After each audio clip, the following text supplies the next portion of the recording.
This is a Moringa tree, also known as a vegetable tree. And if you look up moringa, you'll see it's considered one of the best vegetable trees there is. The leaves are edible, raw or cooked, very nutritious.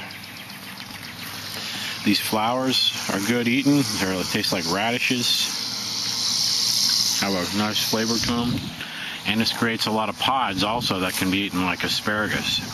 I think I'm going to probably plant a couple of cuttings from this and try to have maybe about 3 of these trees. They do get frost damage, so when you have frost, it'll basically get killed to the ground, lose all its leaves, but it grows back pretty quick, quicker than most of the other things that get frost damage. So it comes back real quick. Sometimes high winds will break it apart, but it doesn't seem to bother. It just comes right back. It's a very hardy tree. Not the prettiest looking thing at all, but definitely well worth having. I'm going to make a couple more trees at least with cuttings, maybe more than that. I'm going to include these also in my edible plants, because even though they're inside, I can create sprouts anytime I want. Got 5 different sprouting seed bags. This will last me a long time. You can look up sprouting on YouTube or on the internet. You can make nutritious sprouts to eat whenever you want, and this makes a ton of sprouts. What I have here works real well. I use the canning jar method that you'll see on YouTube. So this is a large amount of food here, fresh food, fresh vegetables within about 4 days from sprouting any of these.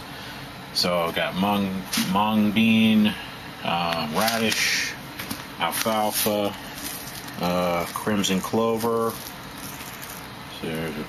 crimson clover, and broccoli. Broccoli sprouting seeds. So these are definitely something you need to have.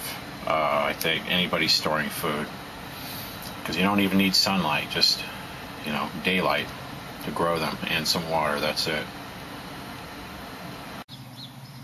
Right here is a little thing, a false Roselle, or Cranberry Hibiscus it's called. Neat thing about this, I had this originally like 4 years ago. It really got big.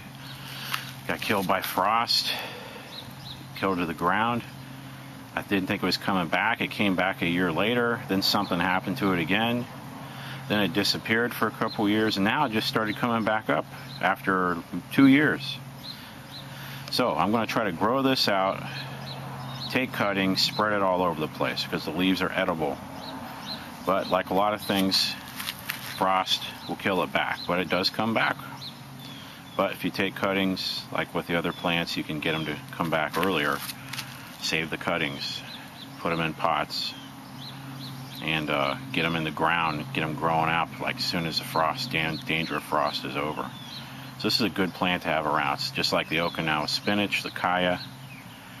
I'm going to be spreading this around every nook and cranny I can, because you potentially could have the leaves all year round if you don't get a bad frost, and that's a good thing. It doesn't require any care. That's the key. I don't want things that require a lot of care. Don't have time, and in an SHTF situation, you don't want to be messing with stuff when you don't need to. Why do it?